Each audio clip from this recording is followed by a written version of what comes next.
the final edit made it look like Paige wasn't even a consideration. Welcome back to my series, Dance Mums Unedited.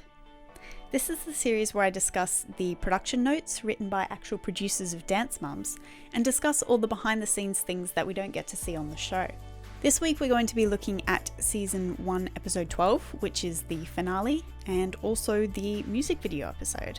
A lot of very noteworthy things happen this week, and there are also a lot of producer-driven schemes to talk about, so I'm very keen to jump into that. As always, there will be a link in the description box below which will take you to a PDF of these notes, so you can read through them for yourselves, because there was way more to this episode than the producers cared to show. Just for a bit of context, this episode actually happens after Season 1 Episode 10, because that was originally supposed to be the Nationals this season, before it was switched with Lake Tahoe. With that in mind, let's jump right into it. The week begins at Evolution Dance Studio in LA, with Abby filming Pyramid alone. She says that it is tough to make it in Hollywood, saying that the kids need to sing, dance, and act. She says that they need to be gorgeous because it is all about television and film here. She announces that MSA is having auditions, saying that this is only the second time that they have had an open call for kids. The auditions are for kids aged between 6 and 16. She declares that she will also be submitting the kids' resumes and pictures to Commercial Kids, which is an agency that books kids to go on television. She says that the pyramid this week is not all about dance, but about star potential, which is why Paige is on top of the pyramid. I really wish that they showed this, because Paige was only on the top of the pyramid one other time in the entirety of the show. Kelly and Christy have confirmed that the pyramid we see in the actual episode was filmed in Studio B in Pittsburgh, so that likely happened after they returned from LA. So it seems like the pyramid that they filmed here wasn't used, and they wanted to refilm Pyramid maybe to better fit the storyline of the Maddie-Chloe showdown. Not including Paige on the top of the pyramid might have drawn a bit of attention away from her and discounted her in the eyes of viewers. Abby tells her that she is gorgeous, saying that they need to take Party Paige and turn her into Front Page. Abby tells Maddie, who was next on the pyramid, that if they were in New York, she would be at the top. Then she talks about Chloe, saying that she was very convincing as a child killing herself during the Where Have All the Children Gone dance, and remarking about how well she could go from a beautiful dancer to a dark, evil role. She talks about Nia, saying that she doesn't think she fits in Hollywood. She asks if Nia could be the next Raven. Not this again. I think Abby is comparing Nia to Raven Simone, as it really seems like Abby sees Nia as little more than her ethnicity. Abby begins talking about Brooke, saying that everyone thinks she is sad. She believes that she must be trying to get attention, saying that she thinks that she should see a sports psychologist. She says that Brooke is dead behind the eyes. Then the girls and mums enter the studio, and Abby repeats herself. After revealing Paige on the top of the pyramid, she tells her to tone down the goofy. She tells Mackenzie that people think she's adorable, saying that she hopes that she will get 10% of the profits that she gets from being adorable. Then Abby starts teaching a hip-hop routine, and the mums chat. Christy thinks that Brooke got the worst criticism in Pyramid. Kelly says that Brooke is just sad because she's never with people her age, and Christy agrees that she is not a brooding teenager. Holly says that Brooke is the leader and that the kids look up to her. Melissa suggests that maybe Brooke should cheer and go to dance one day a week. She has noticed that Brooke texts her friends all the time. Christy asks if Kelly will take her to a psychologist, but Kelly thinks that Brooke doesn't need it. Holly points out how great it was that Abby said something positive about Chloe. Kelly suggests that they should have recorded it because it may not happen again. Melissa talks about how Maddie wants to be on Broadway someday, but for now she just wants to take a break. She mentions that Greg always says that Maddie has plenty of time and should also think about college. Abby starts teaching the kids how to improvise, making them go one at a time. Mackenzie goes first, but she starts to cry. Meanwhile, Abby watches her laughing. No wonder Mackenzie hated improvising so much later on in the show. She was overwhelmed and laughed at from such a young age. When Paige improvises, Abby tells her that it was great, but that her hair was too distracting. Then music producer Seven Williams enters the studio and introduces himself. He says that his company, We Three Kings, is making a music video for one of their new artists, and that the girls will be starring in the video. So the girls had already gotten the role in the music video before this week. Apparently back in season 1 episode 10 was when they did the MSA auditions, but even that is very unclear because apparently Mackenzie and Paige didn't make it. So the fact that they were all put into the music video was kind of bizarre. My suspicion is maybe they simply staged a scene after the MSA auditions where they got the music video, but honestly, who knows? Then the choreographer comes in and begins working with the kids. He tells Abby that she can leave, but invites Gianna to stay. During the rehearsal, he tells the kids to watch the precision in Maddie's dancing. He asks ALDC faculty member Julian to show the girls the routine. The choreographer, Ray, tells the girls that the boys who will be with them in the video work in the industry all the time. For some reason, the choreographer asks Mackenzie if she likes boys yet. She says no, so he asks if she likes Justin Bieber yet. It is during this rehearsal that Mackenzie begins to cry and goes to the bathroom with Melissa. The girls begin learning the lyrics to the song. Then the day finishes with the girls and mums taking a quick trip to the salon. The following day, Christy and Chloe attend an acting class at Howard Fine's acting studio. Chloe introduces herself, and Christy says that Chloe is a dancer by trade, but that she believes she is an actor at heart. Chloe says that her dream is to be an actress, and she figured that she should try while she's in Hollywood. Howard talks about Chloe's emotions because he says that actresses need to tap into their feelings. Chloe describes her dance friends, saying that she and Paige are alike. He asks her if they compete, and Chloe reveals that they don't want to compete with one another. They discuss Chloe's great-grandfather and what it was like to lose him. He tells her that she shouldn't use the word like so much because it makes her sound too California. Howard tells Chloe that she needs to go for the music video 100%, reminding her that she is not hurting anyone by going for things. He says that truly talented people tend to struggle with insecurity. He gets her to do an exercise where she pretends that she is telling a friend over the phone that she got the role. He encourages her to jump up and down and get silly with it. He tells Chloe that she has talent and that no teacher can give it to her or take it away. Hear that, Abby? I think that's 100% true, and I would like to see someone say that to Abby's face. Soon after the class, Kelly and Brooke go to see a sports psychologist named Rick. He asks her if she wants to take dance to the next level, and she says yes, because she wants to start placing in the top 3 again. He asks about her favourite performance, and she says that it was 2 months after her foot got run over by a golf cart, and she won Miss Small Fry of America. Kelly thinks that it was the best she had ever danced, because she missed it during her 2 months of recovery. Brooke admits that she tried to do cheerleading, but she always comes back to dance. So Brooke had already tried cheerleading before the show. This really adds credibility to the idea that the cheerleading auditions in season 2 were fake, although Kelly has basically already confirmed this in the Because Mum Said So podcast. The psychologist says that learning new things is important and asks if her teacher would be open to letting her choose new moves. Kelly explains that her teacher is very strict. He asks Brooke if she needs a mental recharge, and Brooke agrees. He advises that she should schedule breaks to rest. Later that day is an audition for an unknown product. Chloe, Maddie, Nia and Paige practice their line, which is, "It's cheesier than ever." Paige asks if her delivery is good, and Kelly tells her whatever she feels good with will be fine.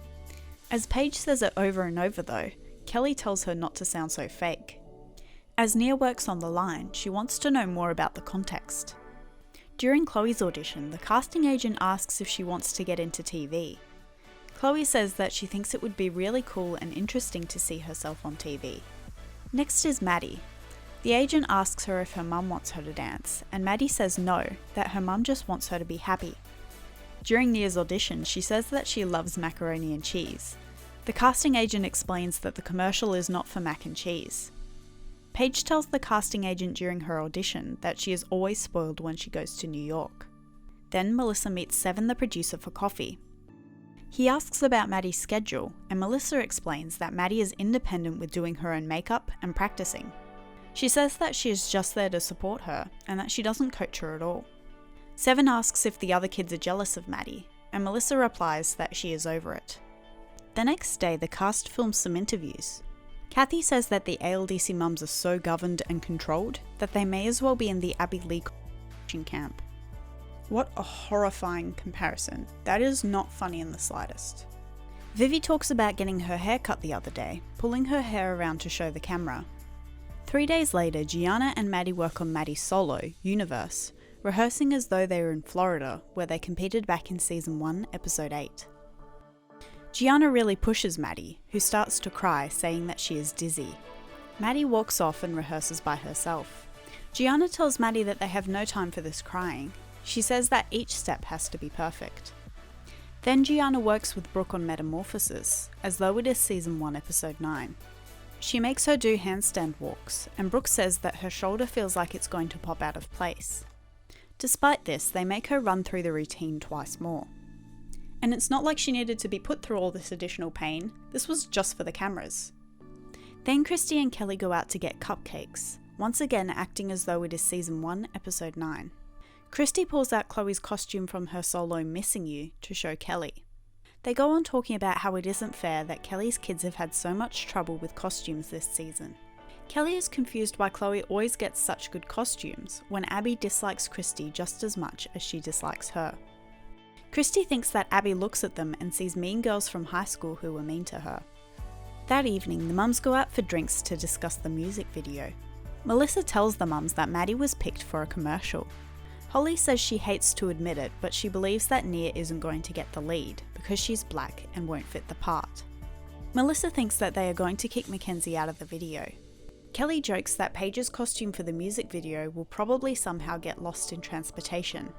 Christy talks about Chloe's acting lesson. Then Melissa and Kelly start to argue, with Kelly saying that Maddie always has to be perfect, and Melissa insists that Maddie is fine when she gets things wrong now. Holly says that this is something that Melissa needs to pay attention to. Melissa talks about meeting with Seven the producer, and Kelly assumes that Maddie must be the star then. Christy says that Maddie has an advantage, but Melissa assumes that Lux will make the final decision. Holly thinks that the decision has already been made. Kelly talks about wanting her kids to go to college because she didn't. Melissa says that Mackenzie wants to do cyber school for college. Kelly talks about taking Brooke to the sports psychologist. Holly is surprised with all of the mums going behind one another's backs and doing things to get their kids ahead. The mums once again argue about Melissa meeting with Seven, and Kelly tells her that she and Abby need to let Maddie do this herself.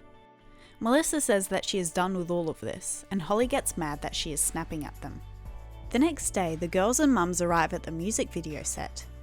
The girls get really excited when they hear the song playing in the other room, and they begin to dance the choreography together. Karen, the wardrobe woman, gets costumes for the girls. A lot of the hair and makeup stylists on set that day actually worked on Dance Mums, including Dee, Daisy, Tammy, and Karen. This really lends credibility to the idea that the production team of Dance Mums was the driving force behind Lux's music video. Melissa tells Mackenzie to suck in her belly while her costume is being worked on. Is she trying to intensify this insecurity that Abby has placed on her? Lux walks through the room to get back to her dressing room, not addressing the girls. Then Seven enters, hugging Melissa. He asks if the boys are here yet, and Maddie says that if her boy is cute, she doesn't care. The boys walk into another room to start working on the choreography with Gianna of all people. Abby enters, telling the kids that no matter what they put on them, they must say that they love it. She then proceeds to question the costume choices, taking charge of the jewelry. Abby turns to Maddie and says that she is the only one who has a shot at the video because she takes voice lessons. Abby tells the mums that she is concerned that the boys aren't tall enough. Melissa makes a comment about Paige almost wearing the same size shoe as Brooke now, and Abby says that this is one of the reasons why she gets yelled at all the time. She wonders aloud to the mums who would name their kids Seven. Christy tells Abby that Melissa met with him for lunch. Melissa tells Abby that she wishes she was there too, and Abby agrees that she should have been there. Nia comes out after having her hair and makeup done, and the mums begin to freak out. Holly says no afro, and Abby says that she has dreadlocks instead. Once they're all finished with makeup and hair, the mums take pictures of them all together. Abby gives them a pep talk before they meet the boys. She wants them to find out what they pay for dancing school, because she wants to know. Like kids would know that kind of stuff. Plus, isn't Nick Dobbs her student? The girls meet the boys and ask which studio they are from.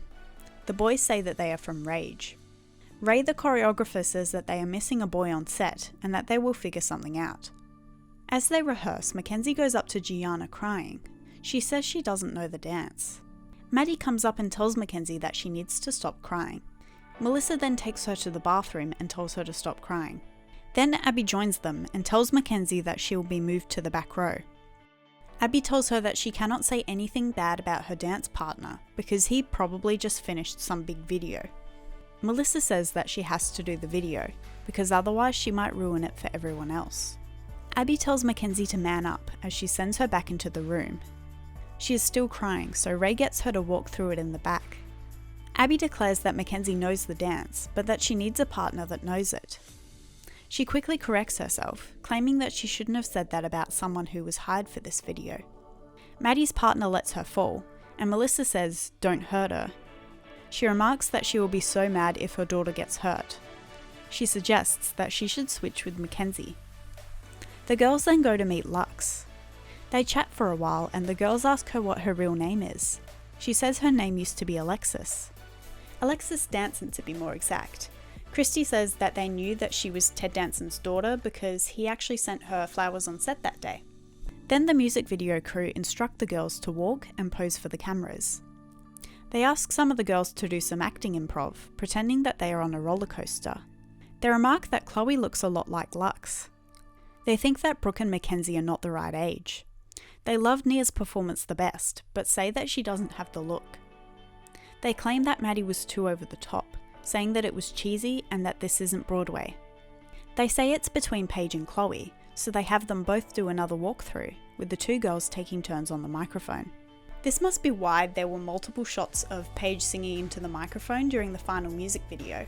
Kelly has explained that the production crew told her that they were going to give her kids something positive in this last episode because they had been tortured all season. Apparently Paige's audition went fabulously. She was really good in her screen test as well. Seven, the producer, said that she reminded him of a younger Taylor Swift. So it was all going really well. Kelly was led to believe that Paige was going to get the lead, and then when she didn't and they instead chose Chloe, she was understandably a little bit upset. But it also really upset her that the final edit made it look like Paige wasn't even a consideration. Seven, the producer, asks Paige if she sings, saying that he would sign her in a second, and it was incredible how she really shot off the screen. He goes on to announce that they have to go with Chloe. The mums chat about this, saying that they thought Paige was going to get the part. During filming, Christy tells Chloe that she looks miserable and instructs her to have fun. Someone called Flavor then comes on set, saying that he is going to be in the video, and he performs for the cameras. I suppose that footage was cut because we all know that Flavor wasn't in the final music video. Chloe comes in looking like a younger Lux and films her part in the fog. The girls then sing with Lux and Chloe asks her for a picture. Abby yells at Christy, saying that Chloe can't act the way she did when she got the part. Melissa and Holly think that Chloe needs to get away from Abby. That afternoon, more interviews take place. Brooke says that everyone was disappointed that Chloe got the lead, rather than Paige. Not that they were mad at Chloe, but they were just disappointed because they were rooting for Paige. In Melissa's interview, she says that if the video was just about dancing, her daughter would have definitely gotten the lead. Holly mentions in her interview that Nia held on to hope that she could be the lead of the music video, and that it broke her heart to tell her that she didn't have the look. And with that, we've reached the end of season 1. I hope you guys have really enjoyed learning about this season and all the behind the scenes things that we wouldn't know about otherwise if it weren't for these notes. I really hope that this series is very informative and that it's also a bit easier to engage with and digest than just, straight out reading the notes. As always, I would like to sincerely thank you guys all for watching these videos and sticking with me. It really does mean a lot. I'll see you guys next time. Bye.